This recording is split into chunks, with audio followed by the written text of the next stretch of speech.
Ça t'est déjà arrivé d'être tellement stressé que ça te prenait la gorge, que ça te prenait aux tripes? Si c'est quelque chose qui te parle, l'épisode d'aujourd'hui va vraiment t'intéresser parce que il y a une certaine sagesse derrière ça. Et je veux vraiment te le dire, ça m'est arrivé hier matin, où j'ai eu une petite crise de panique. J'en avais des grosses avant, des plus importantes. Et hier, j'en ai eu une petite, ça faisait longtemps que ça m'était pas arrivé. Alors oui, ça peut paraître paradoxal pour un coach, notamment quelqu'un qui travaille sur l'anxiété, sur le stress. Mais je travaille justement principalement là-dessus avec mes clients sur comment améliorer la qualité de leur vie, sur comment passer d'une vie stressante, anxieuse, en tout cas d'un sentiment présent de stress et d'anxiété, à plus de joie au quotidien et à plus d'intention. Simplement parce qu'en fait, ça a été mon cas quasiment toute ma vie. Pas parce que je suis un espèce de magicien, zen, moine bouddhiste, je sais pas quoi, même si c'est fondamentalement l'objectif de ma vie d'être beaucoup plus zen, beaucoup plus calme. C'est parce que ça m'a personnellement pourri la vie pendant des années que j'en fais mon cheval de guerre aujourd'hui et que j'adore littéralement travailler avec des personnes et les accompagner là-dessus. Parce qu'en fait, moi, je travaille au quotidien là-dessus.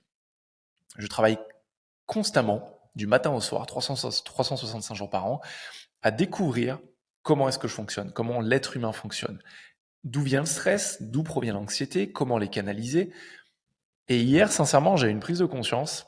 Alors, j'en étais déjà au courant, je le savais intellectuellement, mais hier, il y a vraiment un truc qui m'a frappé. C'est à quel point les sentiments de stress et d'anxiété peuvent être puissants en termes de créativité, en termes de compas.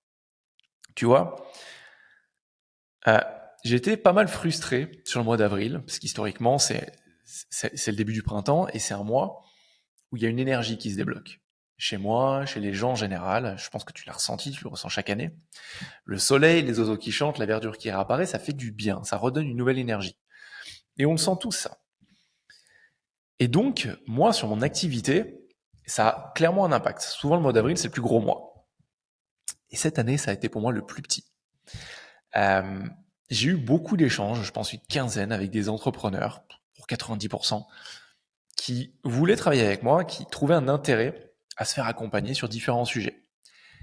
Et je suis entièrement transparent avec toi, j'ai signé 0 contrat. Alors ça fait mal à l'ego sur le coup, et ça a créé beaucoup de frustration en moi. Ok, financièrement, c'est sûr, parce que ça a toujours un impact, mais franchement, ça n'a pas été le pire. Ce qui m'a le plus frustré, c'est qu'il y avait vraiment plusieurs profils avec lesquels j'avais énormément envie de travailler.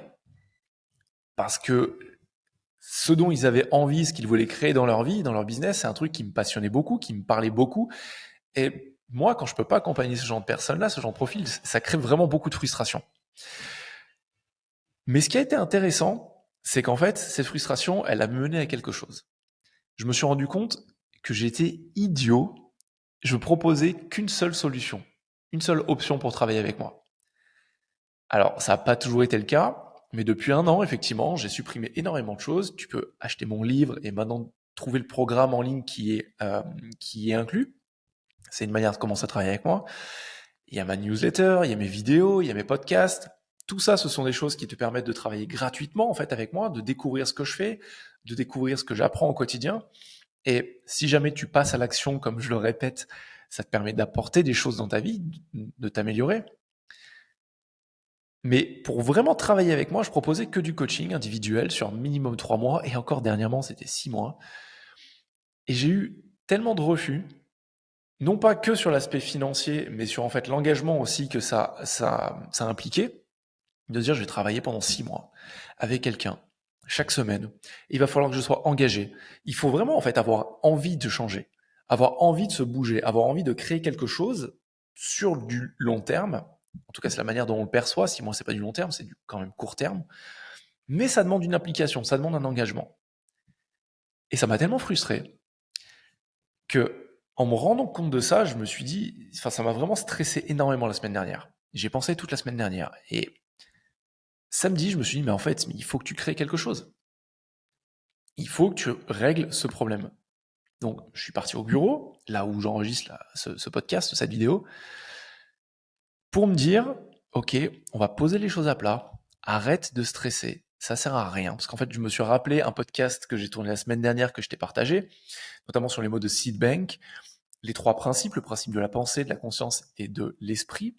Et le principe de la pensée, fondamentalement, stipule que Du moment où tu te mets à croire toutes les pensées que tu as en tête, c'est-à-dire énormément, en fait tu peux pas toutes les croire, mais du moment où tu te mets à accrocher une certaine pensée, tu lui donnes de la place pour s'épanouir. Et quand elle s'épanouit, elle devient littéralement, elle prend forme devant tes yeux.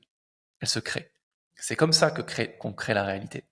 C'est en disant cette pensée est vraie au détriment d'autres pensées qu'on juge fausses, incomplètes, pas suffisamment intéressantes pour nous. Et on se focalise sur les quelques pensées qui apparemment rentrent dans notre spectre de la réalité, de nos croyances, de notre culture, tout ça. Et en me rappelant ça, je me suis dit, ok, ça fait une semaine que tu te prends la tête sur ça, comme quoi t'as fait une connerie, comme quoi c'est n'importe quoi, comme quoi t'aurais dû faire les choses différemment, blablabla.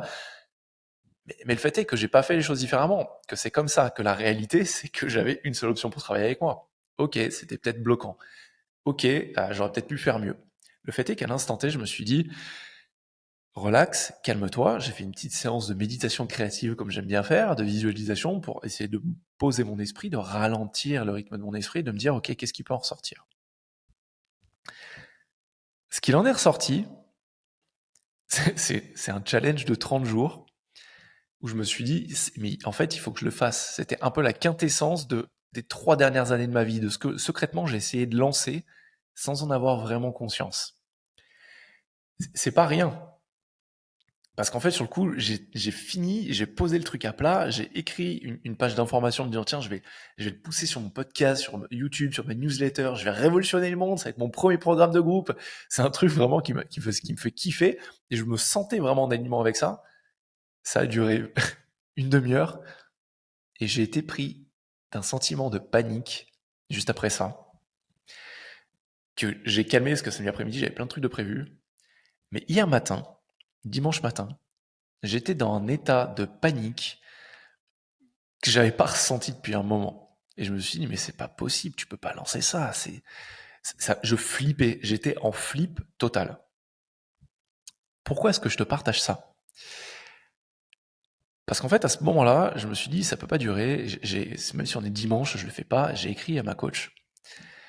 Et, et je lui ai partagé ce que je vivais. Et heureusement que j'ai une personne en or à côté de moi, euh, qui pour le coup a juste relevé le fait que peut-être que j'étais pas suffisamment aligné dernièrement et que là j'avais trouvé quelque chose qui vraiment était dans mon alignement, qui vraiment me donnait envie d'aller de l'avant.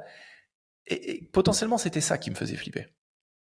Que j'avais enfin trouvé un truc avec lequel j'étais 100% aligné.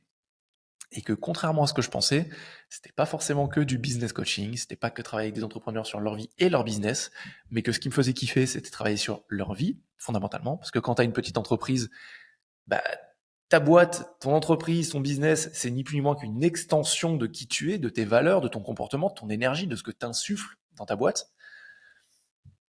Et ça a donné donc en fait naissance à ce challenge du stress à la joie. Pour moi, ça a été un énorme coup de flip parce que ça signifiait deux choses. Déjà qu'en fait j'avais ça au fond de moi depuis un moment et que je l'exprimais pas. Et la deuxième, que tout mon business plan actuel était caduque à partir de ce moment-là. C'est-à-dire que ce que je voulais, c'était travailler avec plus de monde. Arrêter de euh, croire au chant des sirènes, de, de céder au chant des sirènes, comme quoi il faut être business coach, que c'est mieux, que ça te permet de facturer plus, et c'est pas faux. Mais en fait, effectivement, les derniers mois, dernières années, je facturais des tarifs qu'on va dire premium en termes de marketing. Avec un client par mois, j'avais pas de souci pour vivre. Néanmoins, je me rends compte que fondamentalement, j'ai pas envie de travailler avec 3, 4 clients en parallèle. J'ai envie de travailler avec plus de monde. Sûrement sur des formats plus courts, plutôt que des sessions d'1 heure et demie, mais je veux travailler avec plus de monde, je veux impacter plus de monde. Donc ça signifiait, et c'est ça qui m'a fait paniquer, baisser mes prix, comme quoi ce serait peut-être une option. En termes d'ego, ça fait mal, mais c'était une option à considérer. Ma coach m'a mis sous le nez, elle me dit ouais, bah, peut-être qu'il faut que tu baisses tes prix, que tu t'adresses finalement à des entrepreneurs, parce que tu en es un et ta cible, les personnes qui gravitent autour de ton contenu sont des entrepreneurs, mais que tu t'adresses à eux à titre particulier et plus à titre business. Et pour moi, ça voulait dire deux choses en termes d'ego, c'est que j'étais plus business coach, mais que fondamentalement, c'était du coaching de vie, du live coaching. Et c'est vrai que pour beaucoup, c'est un métier de paumé, c'est des personnes qui ont eu des problèmes et qui se disent je sais plus quoi faire de ma vie, je vais faire coach de vie. Pour moi, c'est la manière dont ça résonnait, mais c'est ni plus ni moins qu'une pensée, une nouvelle fois, hein, si on en croit le principe de la pensée de Sid Banks. Et tout ça a changé, tout ça a cheminé. Et je me suis dit, ok, il faut que je le crée, il faut que je le fasse. Et c'est ça, en fait, que je veux te transmettre dans cet épisode, dans l'allocution que je suis en train de faire devant la caméra et devant le micro.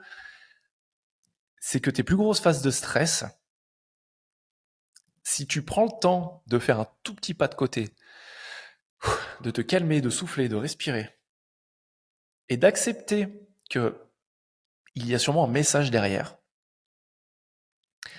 et que si à chaque fois les mêmes choses créent du stress dans ta vie, créent du stress dans ton business, dans tes relations, c'est que c'est pas pour rien.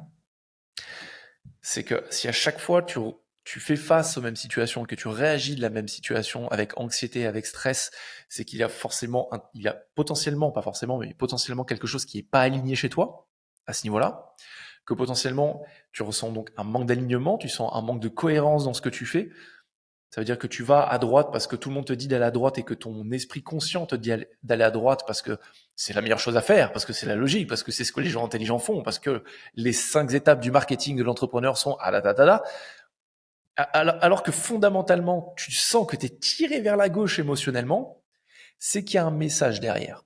Et que ce message, tant que tu l'as pas identifié, comme moi hier à 11h30 et quelques, tant que tu n'as pas identifié ça, c'est extrêmement difficile d'avancer sans stress, sans anxiété, dans la bonne direction, en te sentant aligné. Désolé, j'ai failli éternuer, c'était extrêmement dur de me retenir. C'est le message que je veux te passer. Pourquoi est-ce que tu stresses? Qu'est-ce qui te rend anxieux? Tant que tu ne te poseras pas ces questions, tu auras beau aller chercher des hacks, des stratégies, des pratiques, des astuces, des routines, des habitudes, plein de choses que tu peux mettre en place dans ton quotidien et qui traînent partout sur les réseaux sociaux, aussi sur mon podcast, dans mes newsletters, dans mon bouquin Devenir indéboulonnable. Tu retrouves tout ça. Mais tant que tu n'as pas répondu à ces questions fondamentales, tu peux pas mettre en place des stratégies efficaces dans ta vie. Tant que tu n'as pas pris le recul nécessaire pour te dire comment est-ce que je peux passer du stress à la joie, tu ne pourras pas créer cette joie. Et je parle bien de création parce que ça se crée.